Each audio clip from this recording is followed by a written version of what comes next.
ಮನುಷ್ಯನಿಗೆ ಬಾಧಿಸೋದು ಇದು ಮೂರು: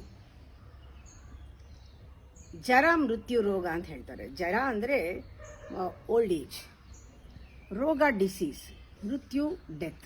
ಇದು ಮೂರನೇ ಬಾಧಿಸೋದು. ಮೃತ್ಯು ಒಪ್ಕೊಳ್ಳೋಣ, ಅದು ಬಂದೇ ಬರುತ್ತೆ ಎಲ್ಲರಿಗೂ. ರೋಗ ಬರುತ್ತೆ, ರೋಗ ಔಷಧಿ ಭರವಸೆ ಕೊಡುತ್ತೆ, ಅದು ಬಿಟ್ಬಿಡೋಣ. ಈ ಜರೆ ಅನ್ನೋದು ಒಂದು ರೀತಿ ಜ್ವರ, ಅದು ಬೆಂಕಿಯಲ್ಲಿ ಬಿದ್ದಂಗೆ ಇರುತ್ತೆ ಆ ಜ್ವರ. ಆ ಜ್ವರಕ್ಕೆ ತಾಪಕ್ಕೆ ಹೇಳ್ತಾರೆ, ದೇವಿನ ಸ್ಮರಣೆ ಮಾಡಿದ್ರೆ ಆ ಜರೆ ಅನ್ನೋದು ಅದರಿಂದ ಪಾರಾಗಬಹುದು ಅಂತ. ಜನ್ಮ ಮೃತ್ಯು ಜರಾ ತಪ್ತ ಜನ ವಿಶ್ರಾಂತಿದಾಯಿನಿ. ಅಂಥವಳು ಎಂಥ ವಿಶ್ರಾಂತಿ ಕೊಡ್ತಾಳೆ ಅಂದರೆ ಆತ್ಮಸುಖವನ್ನು ಕೊಟ್ಟು ಆ ಶಾಂತ್ಯಾತೀತ ಕಲೆಯನ್ನು ಕೊಡ್ತಾಳೆ, ವಿಶ್ರಾಂತಿ ಸಿಗುತ್ತೆ. ಅದಕ್ಕೆ ಜರೆ ಅನ್ನೋದು ಹೊರಟೋಗುತ್ತೆ ಅಂತ. ಈ ಜರೆಯಲ್ಲೇ ಒಂದು ರೀತಿಯ ಭಯ, ಆತಂಕ ಎಲ್ಲ. ಆಮೇಲೆ ಯಾರೂ ಗಮನಿಸಲ್ಲ. ಆಮೇಲೆ ಇವರ ಹರೇ ರಾಮಕೃಷ್ಣ ಅಂದ್ಕೊಂಡು ಇರಬಾರ್ದ, ಎಲ್ಲದಕ್ಕೂ ಬರ್ತಾರೆ ಅಂತಾರೆ.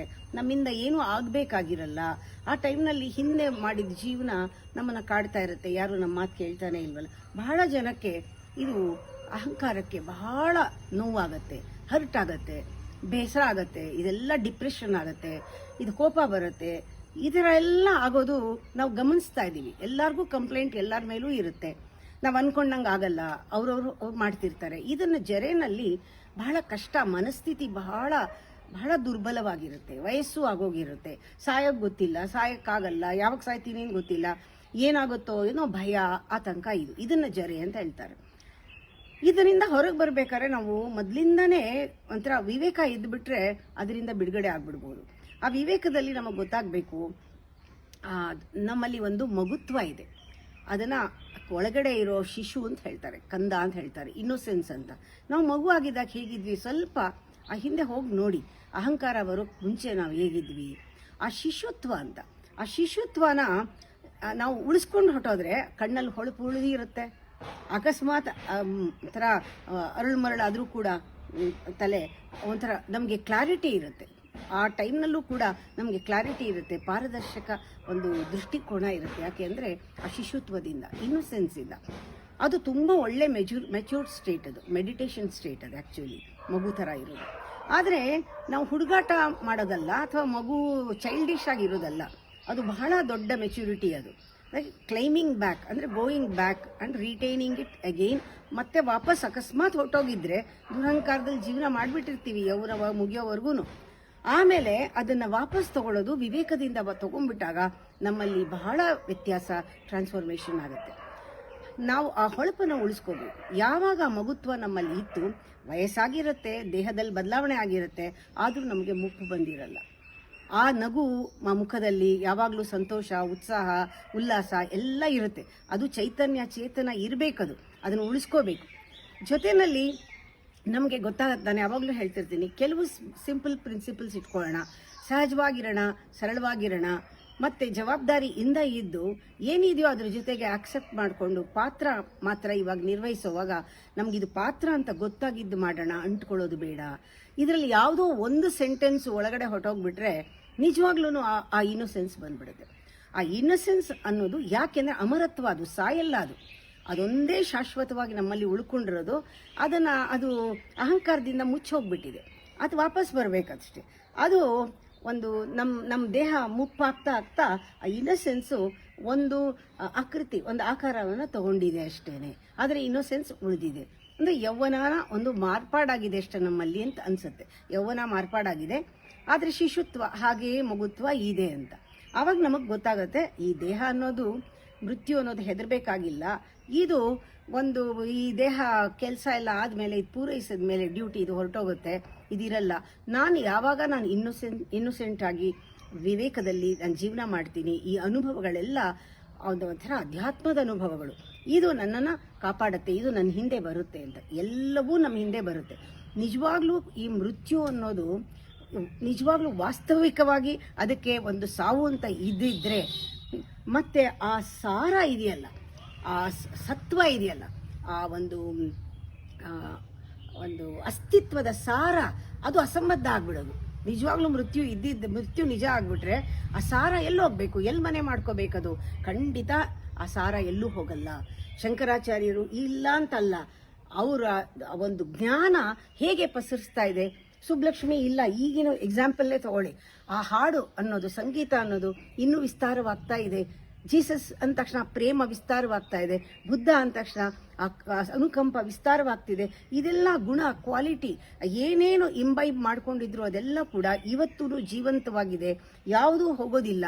ದೇಹ ಇಲ್ಲದೆ ಇದ್ರೂ ಕೂಡ ಅವರೆಲ್ಲ ಇದ್ದಾರೆ, ಜೀವಂತವಾಗಿದ್ದಾರೆ ಅನ್ನೋದೇ ಲೆಕ್ಕ.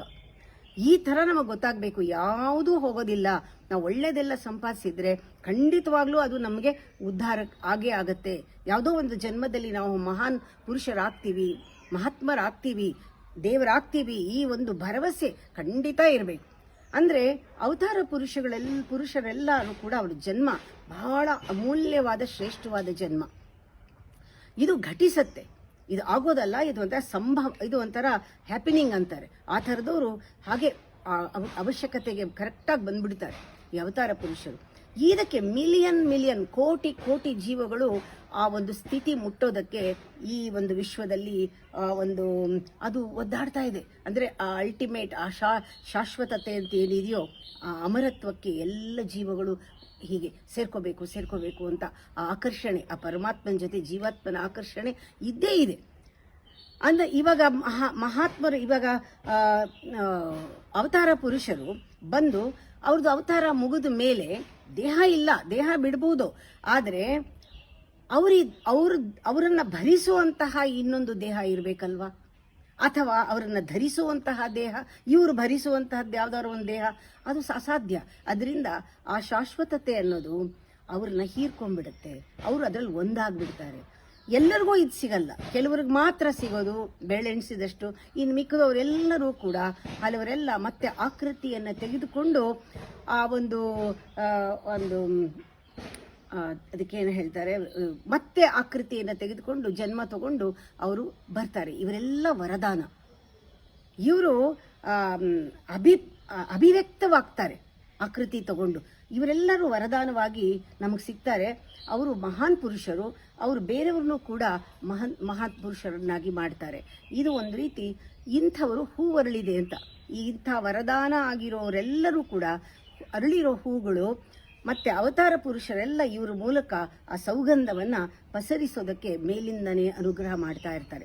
ಇದೊಂದು ಕನೆಕ್ಷನ್. ಇದು ಗುರು ಪರಂಪರೆ ತರ ಹರಡ್ಕೊಂಡು ಹೋಗ್ತಾ ಇರುತ್ತೆ.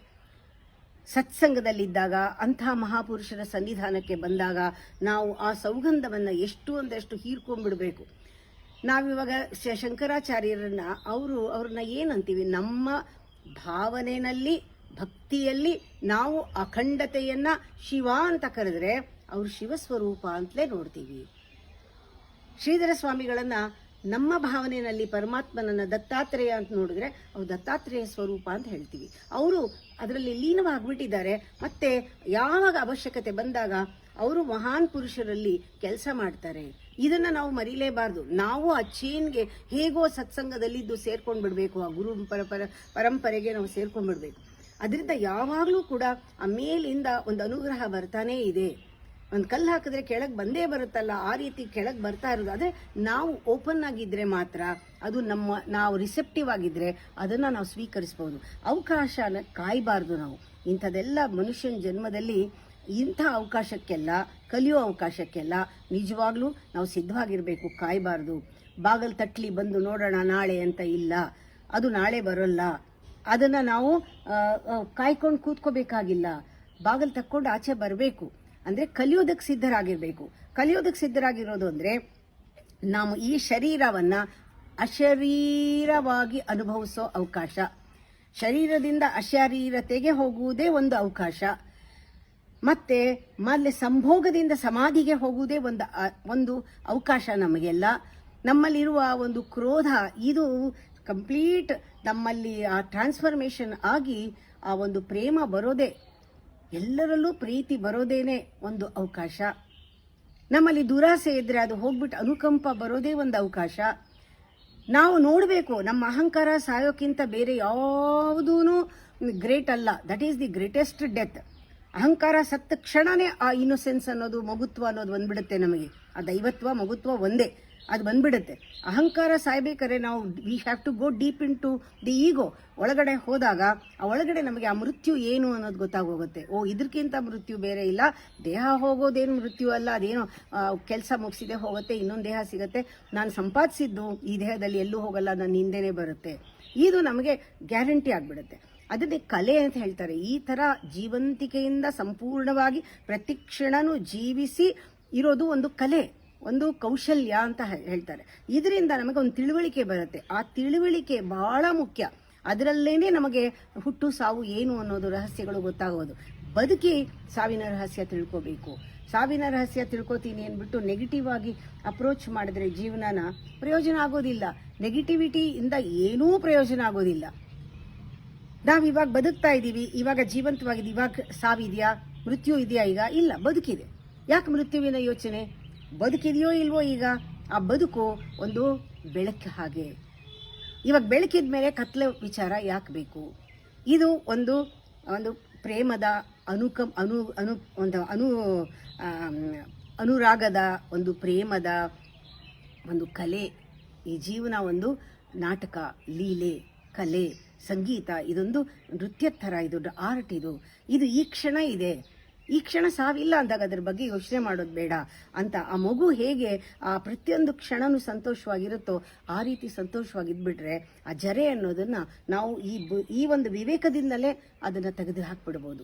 ಆ ಜರೆ ಜ್ವರ ಅದು ಬಂದುಬಿಟ್ರೆ ಅದು ನಮ್ಮಲ್ಲಿ ಅಹಂಕಾರ ಇದ್ದಾಗ ಅಥವಾ ಅಹಂಕಾರಕ್ಕೆ ತೊಂದರೆ ಬಂದಾಗ ನಾನು ಏನು ಪ್ರಯೋಜನ ಇಲ್ಲೋದು ಅನ್ನೋದು ಅಹಂಕಾರ, ನಾನು ಎಲ್ಲ ಗೊತ್ತು, ನನ್ನ ಯಾರು ನನ್ನ ಮಾತು ಕೇಳಲ್ಲ ಅನ್ನೋದು ಅಹಂಕಾರ, ನಾನು ಏನು ನಾಲಾಯಕು, ನನ್ನ ಯಾರು ಕೇರ್ ಮಾಡಲ್ಲ ಅಂತ ನಾವು ಕೊರಗ್ತೀವಲ್ಲ, ಆ ನೆಗೆಟಿವ್ ಆಗಿ ನಮ್ಮ ಬಗ್ಗೆ ಅದು ಕೂಡ ಅಹಂಕಾರ ಆಗುತ್ತೆ, ಅದು ಜರೆಗೆ ಪರಿಣಾಮ ಆಗುತ್ತೆ. ಅದರಿಂದ ಎರಡನ್ನೂ ಬಿಟ್ಬಿಟ್ಟು ನಂಗೆ ಗೊತ್ತಿದೇನೂ ಇಲ್ಲ, ಗೊತ್ತಿಲ್ಲ ಅಂತ ಮಗುಗೇನು ಗೊತ್ತಿದೆ? It's totally unburden. ಅದಕ್ಕೆ ನಾನು ಹೇಳಿದ್ದು, ಈ ಪಾಷಂಡಿತನ ಅಥವಾ ಈ ಠಕ್ಕ ಬುದ್ಧಿ, ಈ ಬೇರೆಯವ್ರನ್ನ ನೋಯಿಸೋದು, ಮಾಡೋದು, ಪಾಲಿಟಿಕ್ಸ್ ಮಾಡೋದು, ಡಿಪ್ಲೊಮ್ಯಾಟಿಕ್ ಆಗಿ, ಇದೆಲ್ಲನೂ ಕೂಡ ಮಗುನಲ್ಲಿ ಇರಲ್ಲಲ್ವಾ? ನಾವೆಲ್ಲ ಅಕಸ್ಮಾತ್ ಈ ಥರ ನಾವು ಇಟ್ಕೊಂಡಿದ್ರು ಕೂಡ ಅದೇ ತೊಂದರೆ ಕೊಡೋದು ನಮಗೆ. ಆಮೇಲೆ ಅದು ಯಾವುದೂ ವರ್ಕ್ ಆಗಲ್ಲ ವಯಸ್ಸಾದ್ಮೇಲೆ. ಈಗಲಿಂದಾನೇ ಅದನ್ನೆಲ್ಲ ಬಿಡ್ತಾ ಬಂದರೆ ನಮಗೆ ನಿಜವಾಗ್ಲೂ ಆ ಜರೆಯಿಂದ ಮುಕ್ತಿ ಆಗುತ್ತೆ. ಮಗು ಥರನೇ ನಗ್ನಗ್ತಾ ಕೊನೆ ತನಕ ಇರ್ಬೋದು. ನಾನು ಹೇಳ್ತಾ ಇದ್ದೆ ಹಿಂದೆ 35 ವರ್ಷದ ಕೆಳಗೆ, ನನಗೆ 35 ವರ್ಷ ಇದ್ದಾಗ ಹೇಳ್ತಾ ಇದ್ದೆ, 40 ಯೌವನದ ಮುಪ್ಪಾದರೆ 50 ಮುಪ್ಪಿನ ಯೌವನ ಅಂತ. ಆ ಹಾಡನ್ನು ಇವಾಗಲೇನು ಇಂದು ಕಲಿ ನಾಳೆನಲ್ಲಿ ಈ ದೇಹನೇ ಇದಕ್ಕೆ ಧರ್ಮಕ್ಕೆ ಮೊದಲ ಸ್ಥಾನ ಅಂತ. ಈಗ ಕೂಡ ಆ ಹಾಡು ಜ್ಞಾಪಕ ಬಂದಾಗ ಅನಿಸುತ್ತೆ, ಓಹೋ, ಇವಾಗ 70 ವರ್ಷ ಆಗಿದೆ, ಅದಕ್ಕೆ 50 ಯೌವನದ ಮುಪ್ಪಾದರೆ 80 ಮುಪ್ಪಿನ ಯೌವನ ಅಂತ. ಹಾಗೆ ನಾವು ಒಂದೇ ಭಾವ ಇರಬೇಕು, ಒಂದೇ ಥರ ಜೀವನ ನಡಿಬೇಕಾದ್ರೆ ಎಷ್ಟೋ ಏರ್ಪೇರು ಬಂದಾಗೆಲ್ಲ ನಾವು ಜಾಗೃತಿಯಾಗಿರಬೇಕು. ಆ ಇನ್ನೋಸೆನ್ಸ್ನ ಬಿಡದೆ ಆ ಕಣ್ಣಲ್ಲಿ ಹೊಳಪನ್ನು ಯಾವಾಗಲೂ ಇಟ್ಕೊಂಡಿರ್ಬೇಕು.